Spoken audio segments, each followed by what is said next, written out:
जय श्री कृष्णा। आप सभी का मेरे इस चैनल पर बहुत बहुत स्वागत है। आज हम इस वीडियो में आप सबके लिए लेकर आए हैं सीता अष्टमी की व्रत कथा। इस वीडियो के अंत में आपको सीता अष्टमी की व्रत विधि भी बताएंगे, तो कृपया वीडियो को पूरा देखें। फागुन मास में आने वाली कृष्ण पक्ष की अष्टमी तिथि को जानकी जयंती या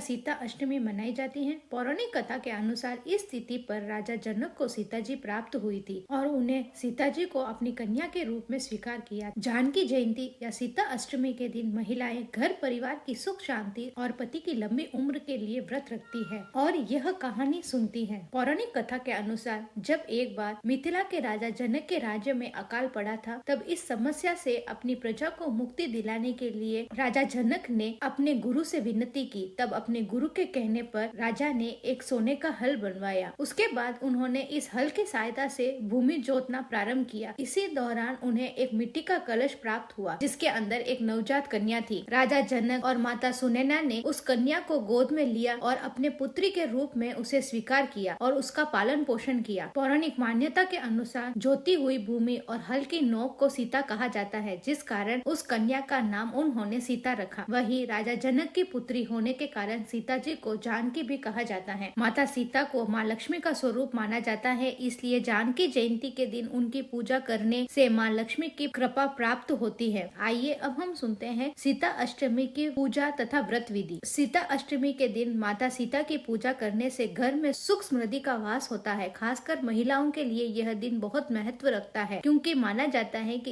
इस दिन पूजा करने से उनका वैवाहिक जीवन खुशहाल बना रहता है। इस दिन सुबह जल्दी उठकर स्नान आदि से निवृत्त होकर मंदिर की साफ सफाई करनी चाहिए। उसके बाद एक चौके पर भगवान श्री राम और माता सीता की प्रतिमा स्थापित करनी चाहिए। इसी दौरान माता सीता को श्रृंगार की सारी चीजें अर्पित करनी चाहिए। ऐसा करने से अखंड सौभाग्य का आशीर्वाद प्राप्त होता है। इसके बाद माता सीता को फल, पुष्प, धूप, दीप, ध्रुवा आदि चीजें अर्पित करनी चाहिए। अंत में राम जी और सीता जी की आरती करके सभी लोगों को भोग प्रसाद के रूप में बांटना चाहिए। तो दोस्तों, यह थी सीता अष्टमी की पौराणिक व्रत कथा। उम्मीद करती हूँ कि आप सभी को मेरी ये कथा पसंद आई होगी। अगर आपको मेरी ये कथा अच्छी लगे तो कमेंट करें, मेरे इस चैनल को सब्सक्राइब करें, लाइक करें और शेयर करना बिल्कुल ना भूलें।